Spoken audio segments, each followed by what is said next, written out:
Hang on one second, though. Can you guys hear me okay? Okay.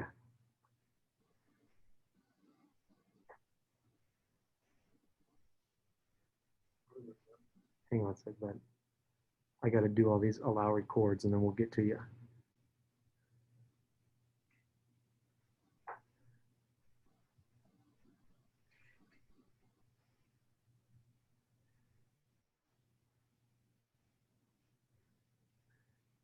All right, come on in, bud.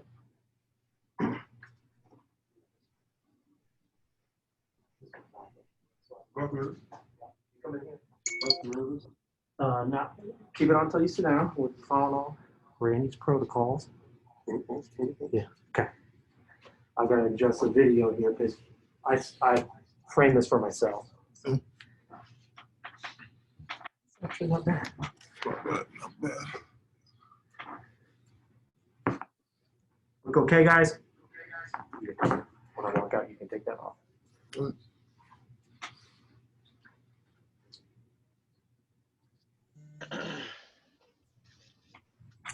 Okay, we'll go ahead and get started with our questions. Scott, Richie, you can start us off. Hey, Kofi. I guess I was just curious, what went into your decision-making process, when you were, choosing between coming back or, maybe staying in the draft? That was all about making the right decision for me and my family. Over the years, since I've been in the U.S., going to the NBA has been a big goal for me. And just weighing my options, making sure I'm making the right decisions, making sure I'm not rushing things, consulting with my family, coaches, getting good feedback. So it was a little bit of everything. So it was getting good feedback, trying to hear the right things from the teams, seeing what I got to work on, seeing weigh my options, seeing what's a better option to go right now. We'll come back for another year. So it was a lot of things that had to do with that option, that decision. Okay. And I know you went back home for a time before you made your decision. Just what made you decide maybe you needed to do that? Was it just the place where you felt maybe you needed to make the decision from? Yeah, I just needed to be home, be around my mom, my brother, the people that really cared about me, listen to what they have to tell me. My brother has been he has played a huge role in me coming to the U.S. and playing basketball on a whole. And just listening to him, seeing what he has to say about it, talking to my mom about it, making sure that I'm making the right decision for them too. Just, clearing my head, being in my own space so I can think better. Hang on 1 second. I got to give a couple more people in a recording. Do not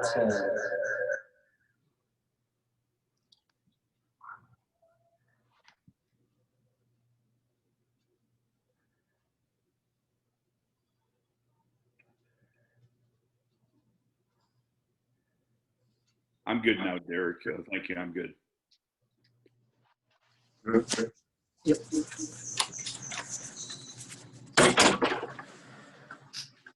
I guess I'll maybe sneak one more in for you, Kofi. Just when did you know for sure that you were going to come back to Illinois? And I know for sure. Probably 2-3 days before before I announced it. It took a while for me. Just going over everything with Coach Antigua, my mom, my brother, Coach Underwood, getting situated. Just making the ultimate decision. After I spoke to Ayo a week before I made my decision, and he basically gave me some good insight. He told me that it was a possible a chance that he would come back, and that just gave me a way better idea of what I wanted to do after that. All right, thank you. Hey, Kofi, good to see you, man. What did you learn going through this process, just about the next level, and what did you learn about yourself? Oh yeah, I learned a lot about myself. I learned a lot of things that I need to work on, coming back to the University of Illinois. But most importantly, I want to be a winner. So before everything else, before my individual improvement, me working on my jump shot, making sure I stay in great shape, making sure that I rebound at a high level. My main interest is basically winning. to come back, win a national championship with these guys. You know, it's a great group of guys. I cherished every moment with them last year, and just that like the connection that I have with my team, it just gave me like that oomph to say that like, it made my decision way better and way easier. You know, so like it's just about winning, man. It's coming back from solidifying my spot as a top program. You know, getting better as a team and going out and improving the world wrong. Kofi, I'm sure you hear it too, that you're kind of an old school big, that maybe you'd fit better in the 80s or 90s NBA game. What do you think about that, or what do you think you need to show people on the court skill wise? I really don't listen to that, to be honest. I know what I'm capable of. I know how I can dominate the game. I know I know basically, like I said, I know what I'm capable of. So I don't really listen to that. Obviously there's improvement. Nobody's perfect, you know. So like there's always improvements to be made. So like I don't really worry about it. I don't stress it though. You know, I know what kind of player I am. I'm gonna stick to my style. Obviously, I'm gonna work on the stuff, but I don't let it stress me. Is there a certain guy at the NBA level you look at and say that's the kind of player I can be, or I can fit my game kind of how he does? Yeah, I love Joel Embiid and love DeMarcus Cousins. Just their skill set, you know, how they're capable to do everything. Basically, you can put them in whenever, wherever, you know. So like just that skill set where be able to pass the ball, be able to shoot the jump shot, you know, post up, you know, play like defense, block shots, do it all basically. Thanks, Kofi.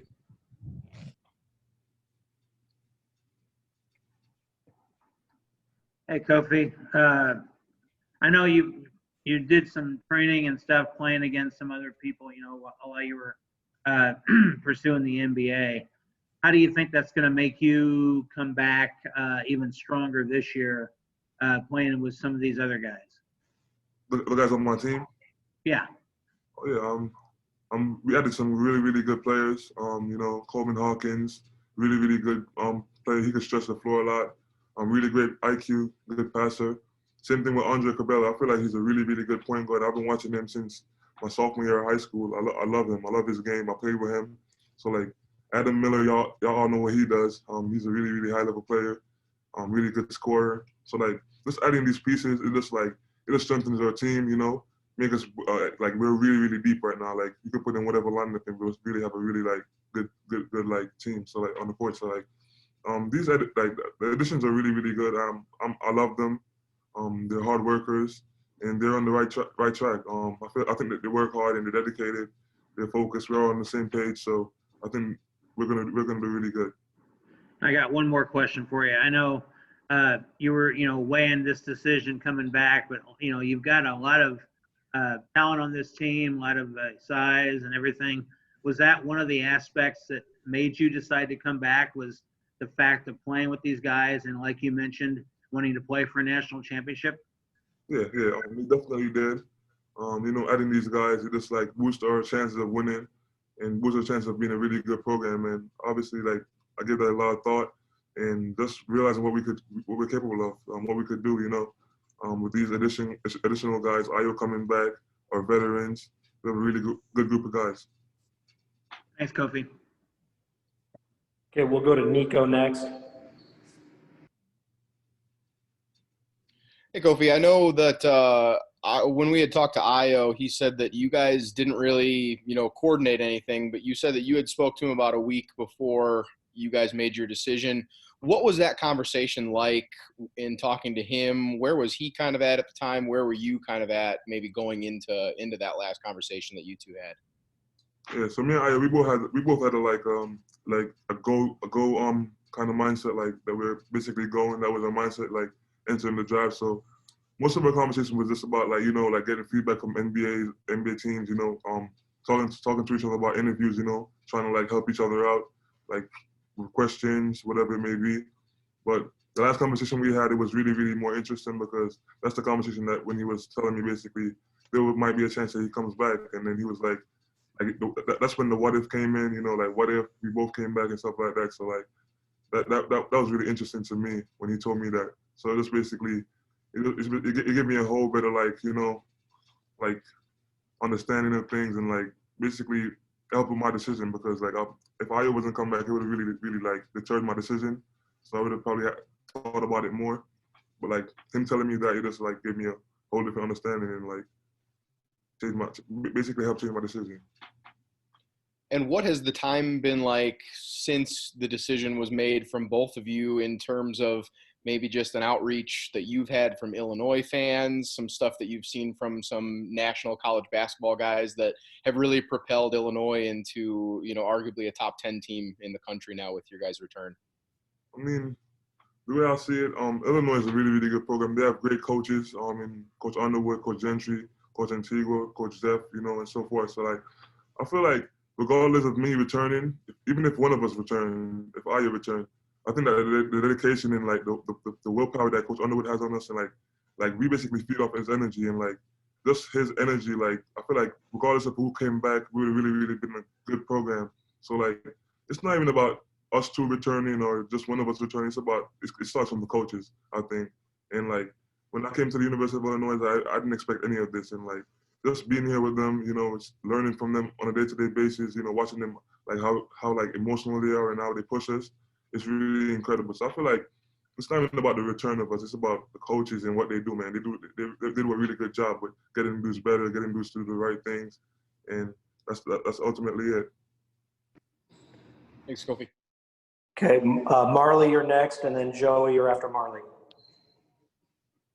Hey, Kofi. I know there's been a lot going on with the NBA and the WNBA, and professional sports have kind of been at the forefront of this Black Lives Matter movement. And as someone who maybe sees yourself playing at that next level, do you feel like it's important for professional athletes and college athletes to use their platform to fight for some of these social changes? Oh yeah, most definitely.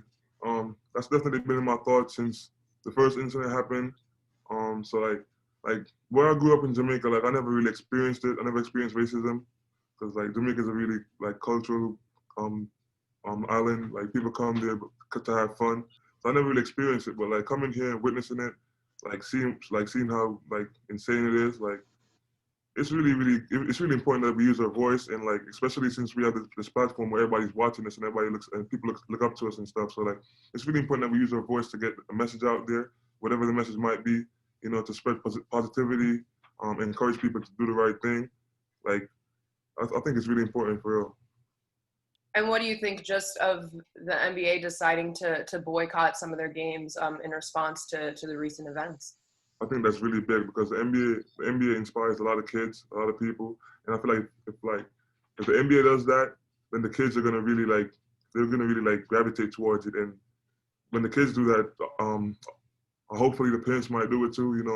Parents really love their kids, and they somehow sometimes they try to do what's best for their kids, and they do what their kids like. If they see their kids interested in it, that probably help them to make a better decision, look at it more seriously. So I definitely think the NBA is doing a really good job. Awesome. Thank you, Kofi. Thank you. Kofi, thanks for doing this. I guess we've seen so much happen over the course of the last month, and teams have had really in-depth conversations and real conversations. Can you share a little bit about just your guys' experience with maybe an open forum and just to be able to talk through everything since from March to now? You mean pertaining to basketball or what's going on right now? Just what's going on right now. I think we spend a lot of time, talking together as a team. We have Zoom calls and everything, so we have times where Coach Underwood would put us on a Zoom call and just have us express our feelings, talk about what's going on, and I think that's really big because we get an opportunity. We're really diverse. We have players from all over the country, from different races. And I think that it's really big that Coach Underwood does that with us because we get to share opinions and we get to understand each other better. So we have somebody like Andre's he's from Puerto Rico. You have somebody like me from Jamaica, somebody like Georgia from Georgia. We have a totally different understanding of what's going on. And then just to listen to these guys that's been through it, that's experienced it, it's really big so we could get a bit of understanding and look at it from a different perspective, empathize, put ourselves in each other's shoes and stuff like that. So it's really big that we get to communicate on that. Thanks, Kofi. Joy, if you're done, we'll go to Derek Piper next. Kofi, you wanted to focus on your development with your game. You improved so much from the time you got here last summer all the way up to being named Big Ten Freshman of the Year, working with Coach Antigua, working with Fletch. What do you think is the next step for you? How can you add to your game? I know you mentioned DeMarcus Cousins there. Is it stepping out and shooting the jumper? What do you kind of see next for you? That's a part of it, stepping out, shooting that jump shot like you said just now. But it's to me, it's all about maturity. I think last year I was a little bit inconsistent. Like I had games where I did really good and I had games that I did poorly. It's just about proving that I could dominate the game at a high level every night. So that's just my focus right now. Getting in great shape. I'm a little bit more mature right now. So obviously my confidence have grown. So just going out there, do what I do best. Dominate the game on the glass. Finish at the rim. Have a great defensive presence. Talk to my guys. Communicate. Be a leader. That's a step for me right now. I know similar to Io, you had a lot of time to dedicate yourself, just to your game leading up to the NBA, whether you're going to go or not. Have you felt like you've made any big strides and have shot some threes? You put that out on Instagram. What have maybe have you done to improve from March until now? Yeah, I've been shooting a lot lately. It's just about getting reps up. Making make sure that you're getting shots in, making shots. So right now I feel really confident with my jump shots. So last year I was a little bit laid back because I was a freshman. It wasn't my place to just come out there shooting jump shots and stuff. Now as a veteran, I could probably step out and take a couple. So I'm way more confident with my shot right now, watching it go in, working on it, shooting it a lot in practice, shooting it when I was back in New York. So that's definitely been a huge step in my development. Just being able to shoot the ball, making sure I get up a lot of shots.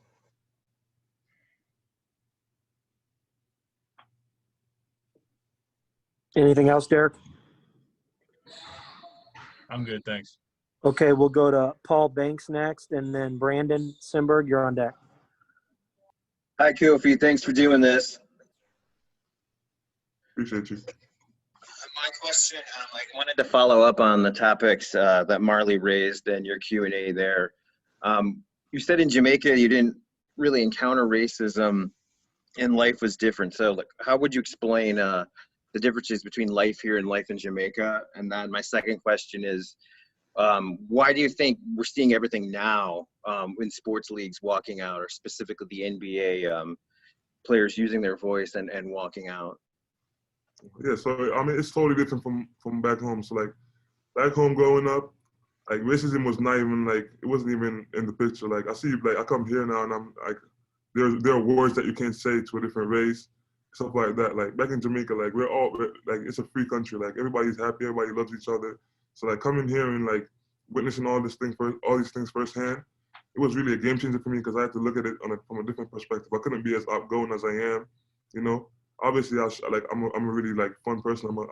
I'm gonna make friends, but I can't be as outgoing as I am because I'm not back home in Jamaica. I have to really be mindful of what I say to people and how I say it. So it's just I just came in. I just saw how especially the black male how they're treated in America. It's a bunch of stuff going on, and I feel the reason why all this is happening right now is because it started from the pandemic basically, and that was a really stressful time for people, and then that happened with George, and I felt people just lost their mind. They just lost their mind and started speaking out. They felt like they wanted to be heard, and that's big. If you have a voice, you want to use it. By all means, it was unjust what happened to him. I think, from my perspective, and I try to use my voice. I try to use my voice on Instagram, on Twitter, as much as I can. But I feel like people are hurting. It's put yourself in their shoes. What if that was happening to you or your family member? You would want to speak out against it. You get what I'm saying? So I feel it's really big what people are doing right now. Putting this out there, trying to get justice, trying to get getting their voice out there. I know a report said that the Clippers and Lakers voted not to play, but the rest of the league voted to play. But from what you've said, it sounds like we're going to see a lot more protest and a lot more walkout as the playoffs go on. Do you think? Yeah, definitely. Even though most of the teams didn't basically forfeit or decide to boycott the games, a lot of the players from each team are really speaking out against it. They're really emotional about it, and they feel the pain. They feel the pain, and they're praying for the family members and all that. But I feel we're definitely going to see a lot more, boycotting, players from the NBA speaking out against it, protesting in the future. Thanks, Kofi. Okay, we're going next to Brandon, and then Gabby, you're on deck. All right. Hey, Kofi. what was the biggest thing NBA teams told you that you kind of needed to improve on this upcoming season? Biggest thing, yeah, it was definitely consistency. Like I said before, last year I dominated some games. I played horrible some games. I feel like that was just like the freshman in me, just making mistakes. Going through as I play. I feel like now, like I said earlier, more mature, more confident going out there. I've definitely been here for a whole year and stuff, so I've definitely seen some things. I know I know what's expected now of me, and I know what to expect when I go out on the court. So it should be way easier for me right now. Just continue putting in the work, getting great shape, staying in great shape. Expanding my game, getting that jump shot. Running the floor, rebounding basketball. That's what bigs do in the NBA now. They rebound the ball at a high level. Having a great defensive presence. Like just talking on defense, altering shots, blocking shots. Edging, whatever it may be. And then you talked about that freshman class. How do you think they're going to elevate you and help your game out? Yeah, definitely a lot. These guys are coming in. They're really smart players. They have great IQ. They have they have a great feel for the game. And Adam, Corbello, Coleman, even Brandon. He's a big guy, but he's a great IQ, a great feel for the game. And I feel like just being able to come in the game, and have an impact on the game as a freshman, that's really important. Like I seen that last year, and these guys are capable of doing that. They work hard. They're really good players. They're high level players, and I think they're going to do big things for us. Okay, after Gabby, you're up, and then we'll go to Kedrick on deck. Matthew, you're in the hole. Hey, Kofi, I just wanted to jump back to your response to Paul's question. You had said something like you think Jamaica is a free country, and then you said like you didn't really feel the same about the United States. And obviously like the United States is considered one of like the freest countries in the world. So what does being a free country mean to you, I guess? Like what do you mean by like Jamaica was more of a free country to you? Like basically like let's say one of these incidents what happened in Jamaica, like where injustice was happening or somebody felt like they were being treated wrong. I feel like Jamaica would have dealt with the situation way differently. You get what I'm saying? So like whenever something happens in Jamaica, something bad happens in Jamaica, I feel like the people on the whole, like everybody comes together and everybody like attacks that situation, try to fix it. You get what I'm saying?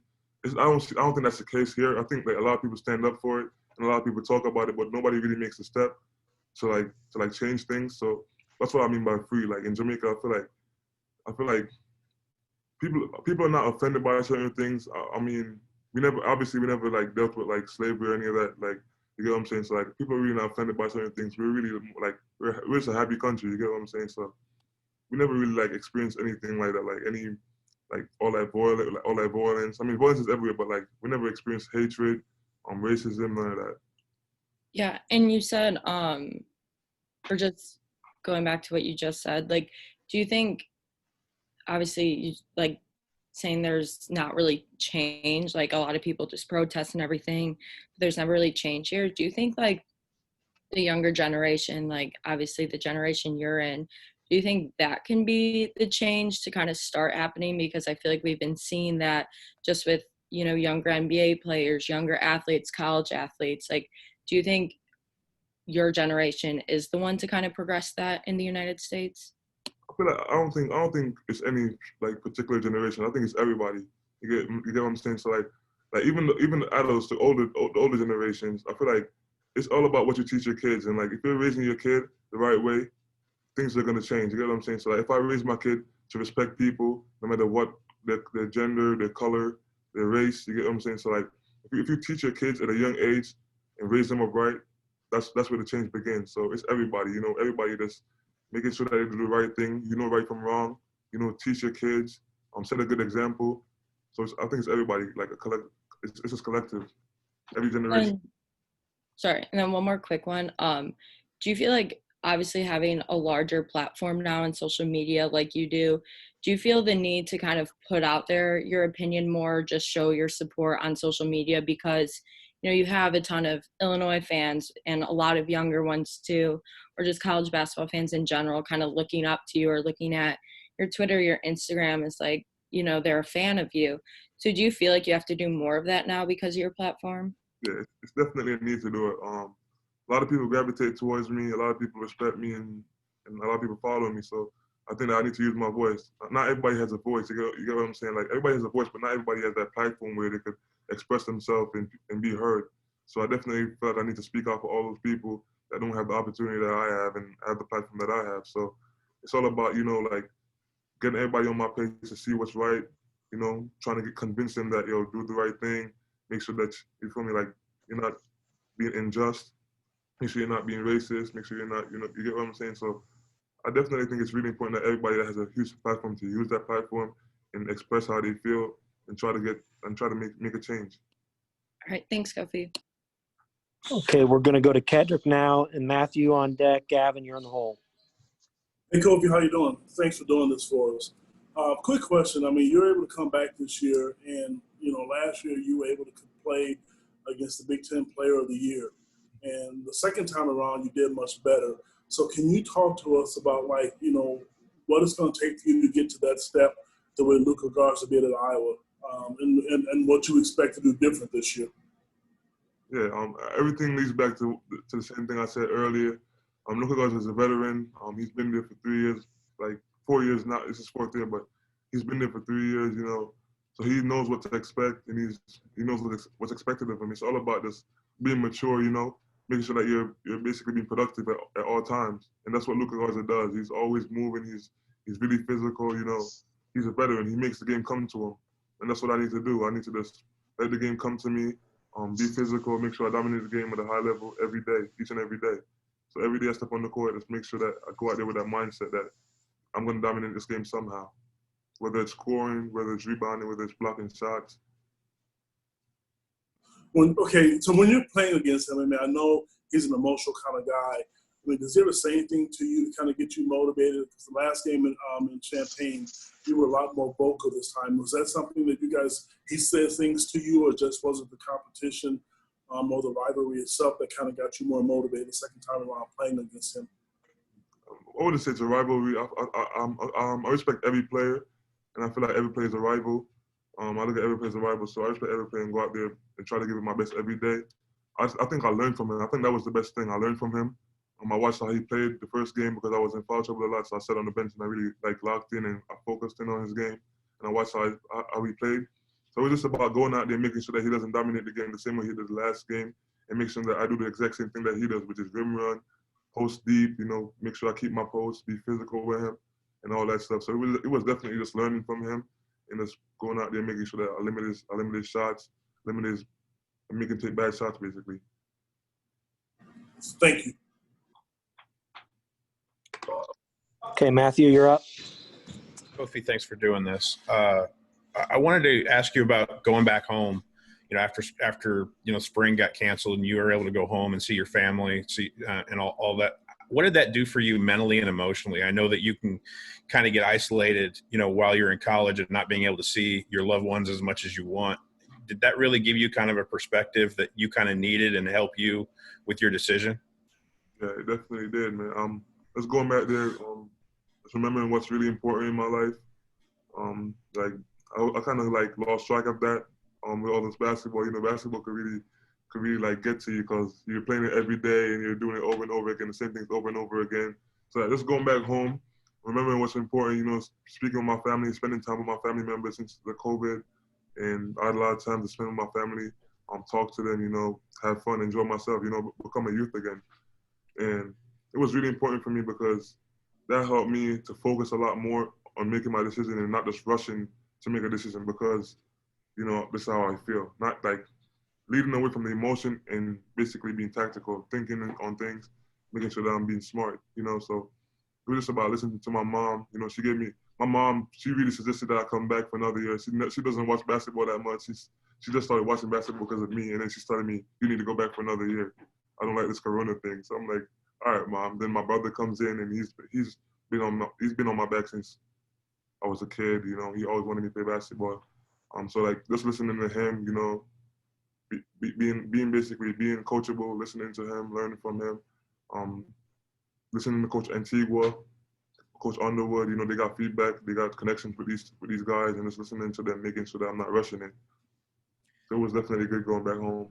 So, quick follow-up to that, Kofi, is what was the stay-at-home order like for you during COVID? I mean, were you nervous? Did you have any kind of emotions? I know people talk about mental health more, maybe as much as, physical health with COVID. Did you have any of those kind of nerves or emotions while you were kind of stuck at home?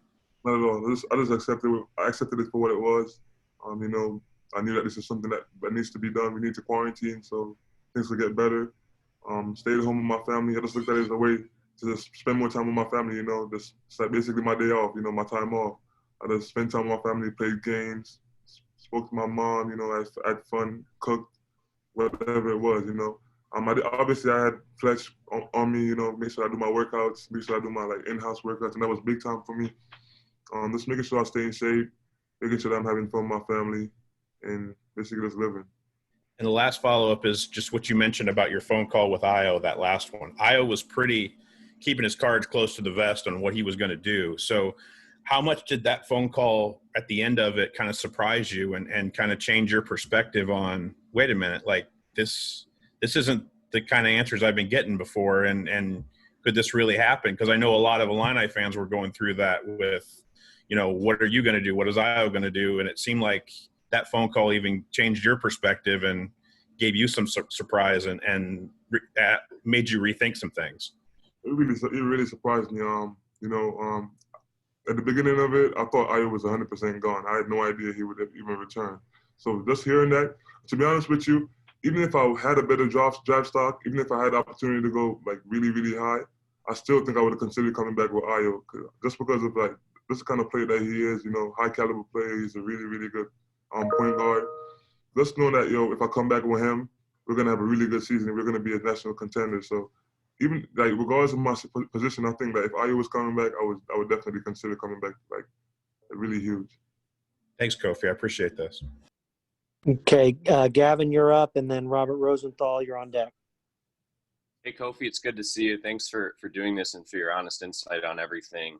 I wanted to ask you a little bit about what it's like on campus right now, because you guys are all sort of living together as a team, and I'm just wondering how you guys are kind of handling just walking around campus, because I would imagine people come up to you all the time and try to say hey and stuff, and what's that like, kind of dealing with that in a pandemic, and as someone where hey, if I get infected, even if the chances are low, that has a lot of implications for the team. I mean, I love it, man. I think we're really organized. I think the coaches and the staff did a really good job, with just getting us back here, quarantine, keeping us safe, making sure that we get checked up every day, 3 times a week. And even like you just said, walking around on campus, we're forced to wear masks. Not forced, but it's required for us to wear masks, and just walking around. The kids on campus, they love the basketball team, they love the basketball program. So I feel like they have a great understanding of our hey Kofi, but we can't be too close. You get what I'm saying? So if a kid comes over to give me a high five, I'm like, quarantine buddy, and he's like, oh yeah, I got you. So I feel like they're really understanding of the situation, and I love it, man. Walking around, they still show their support, but they show it from a distance. And it's really lovely. I love what Illinois is doing as a program and as a school. The kids on campus get tested twice a week. They have the saliva testing at State Farm. They have a bunch of different locations, and they're doing a really good job with that. Like Coach Underwood said on his interview earlier this week, he said that some genius made an app that basically you get tested and it tells you when you're around somebody that's positive. It tells you if you're positive, if you got a negative test back. So that's really important for us, and it's just about staying safe, making sure that we follow protocol, making sure that we do the right thing, so we have a great year. Thanks, Kofi. Okay, Robert, you're up. Jim Matson, you're on deck. Hey, Kofi, I'm curious about the current hurricane situation. I know Hurricane Laura didn't come close to Jamaica, but I know there was flooding and everything else. So just curious about any family, friends you have in Jamaica, if this has affected them at all or anything like that. Not anybody that I know of, but I can say firsthand that hurricanes are really, really devastating. I've witnessed a couple of them in my time. I grew up in Jamaica. I witnessed probably 3 or 4 hurricanes since I was down there, and let me say, it's really devastating. It's really, really crazy what happened during that time. A lot of people lose their houses. A lot of people lose their property. a lot of people lose their lives, and like I just want to like basically shout out to like all the people that had to deal with that. I'm praying for them, hoping that everybody's staying safe, because I know what it does. You know what I'm saying? So it's really, really important that everybody stays safe. Everybody gets prepared for these stuff, like hurricanes, storms. You know, get prepared for it. Make sure that you're staying safe, staying inside. Yeah, that was going to be my follow-up, because I was curious if you were there during, Hurricane Sandy gets remembered as the hurricane that hit New York City here, but it started in the Gulf and went right over Jamaica as a hurricane. So I'm assuming you were there in 2012, and that I'm certain that affected you. Yeah, growing up in Jamaica, I never grew up in a great home. I grew up in a great home, but never had the big luxury. You know, had the big houses, never had all that. So I definitely had to do my fair share of, like patching up, getting on the roof after the storm stops for a little bit, make sure that we're fixing everything, make sure everything is stable. So it's really a tough time when the hurricane comes, but it definitely gave me a chance to bond with my family. Like when you're experiencing that kind of stuff, you got to bond with family. You got to make sure everything is good in the house. You got to communicate. It really teaches you a lot about life. And if you look at it if you look at it from a right perspective, you can learn a lot from it. Growing up. So it definitely taught me a lot. How to stick with my family, how much teamwork is important, and all that. So yeah, it was definitely real. All right, thanks, Kofi. Okay, Jim Matson, you're up. Alec, you're on deck. Hey, Kofi, you talked about Fletch's workouts for you this summer. How has your body changed? How have you gotten bigger, stronger? Maybe what do you weigh right now? Definitely gained 5 pounds. So I'm at 295 right now. But my body weight, I don't think my body weight changed at all. If any much, it's probably 1%, 2%. Fletch did a really good job with us, man, just making sure that we're doing our workouts through this app called True Coach, where he can monitor it. We have to post videos. And I don't know if you guys saw it, but we were posting videos on Instagram, tagging each other in it, making sure that everybody's like motivated, everybody's doing the right thing. So it was really big time for Fletch to do that for us and make sure that we're staying on the right path during the pandemic and quarantine. Make sure that we're staying safe, Jeremy asked earlier about your game seems more old school, and you said you don't listen to critics at all. But do you think you could play in the NBA right now? And do you have any doubt you'll be an NBA player? Yeah, I definitely think I can play in the NBA right now, and I definitely know that one day I will. Just because of my mindset, I'm a hard worker, I'm a workaholic, I work really hard, and I'm dedicated, I'm coachable, I listen. So it's just about, developing, becoming a better player each and every day.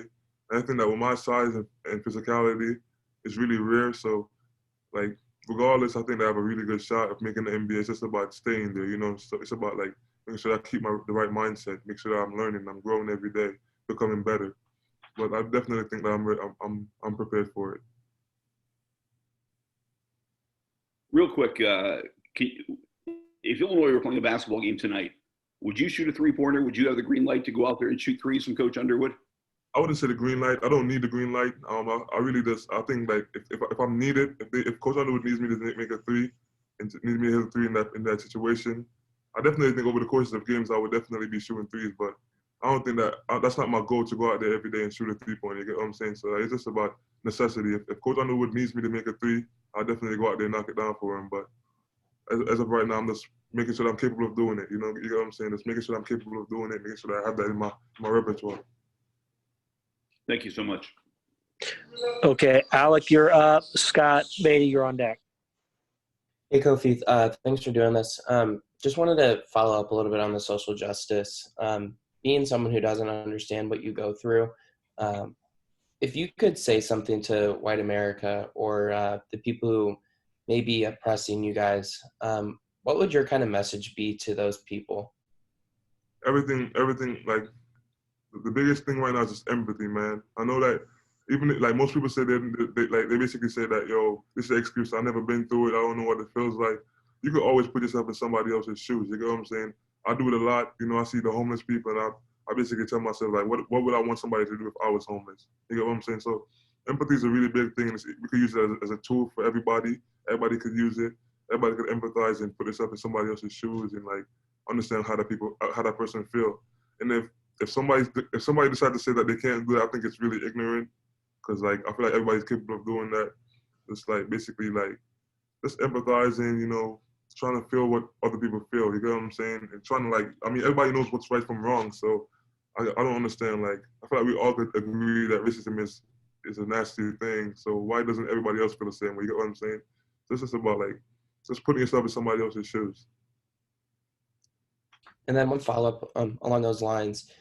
Since you've moved to Champaign, I'm sure it's a lot different than it is in New York. Have you seen a different experience since you've moved to the Midwest, maybe than from when you were in New York or even Jamaica, of course? Definitely. I mean, it's not even about racism at that point. It's just about it's about attitude, In New York, you have a lot of people I guess everybody has their own problems, People are fast-paced, everybody has their own situation. But coming to Champaign, it's really, really different here. It's a lot of love here. Everybody has a smile on their face. Everybody's just happy. It's a different vibe here. So it's definitely it leads in comparison to New York, in personality-wise, and it's like showing appreciation, showing love. Thanks, Kofi. I appreciate it. Okay, Scott Beatty, you're up, and then Joey, your follow-up will finish us off. Kofi, I appreciate your time here. I know this is longer than you usually go, so I really appreciate what you're doing here. Hey, I'll shift back to basketball.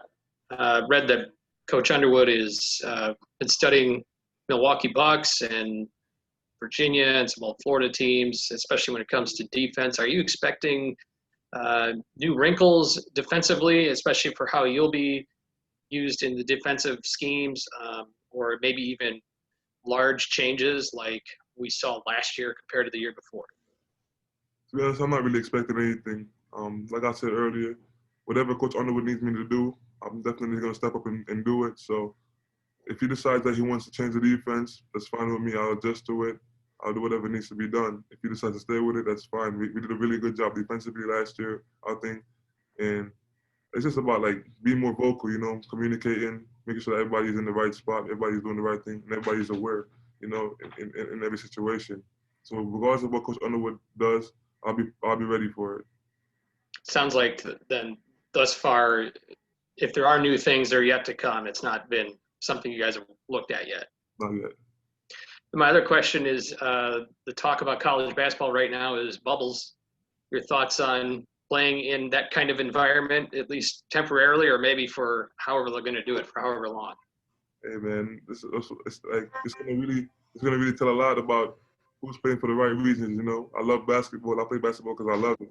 So if you put me in a bubble, doesn't matter where you put me, I'm gonna play I'm gonna play the game. I'm gonna play the game the right way.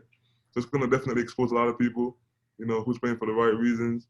And I think that my group of guys, my team, we're prepared for any situation right now because all of my guys love basketball. We love playing the game, I could tell by the way we go out there, we practice every day. We're really determined. We want to get better. So I think that we're really prepared.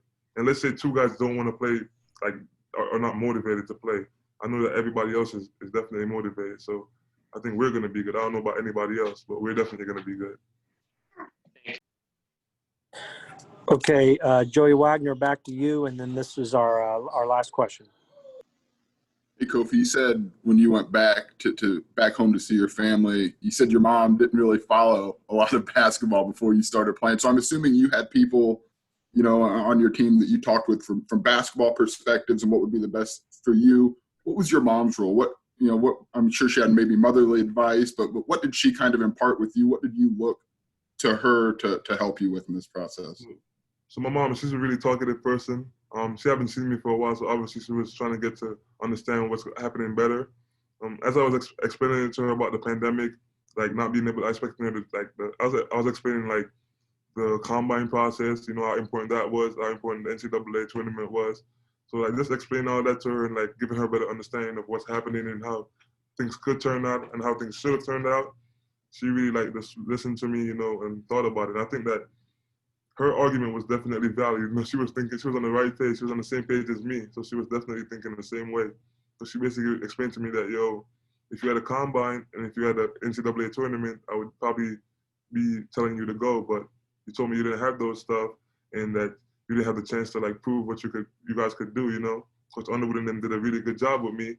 And returning, it couldn't get any worse. They're really good coaches, and I could only get better. So she was explaining that to me and stuff like that. That's giving me motherly advices. Thank you, Kofi. Thank you. All right, that'll wrap us up. Thank you, everybody, for spending an hour with Kofi. We appreciate it. And thanks for joining us. I'm going to close this off now. Thank you. Thanks, Kofi. Thanks, Kofi. Appreciate it. Thanks, Kofi. Thanks, Kofi. Appreciate it.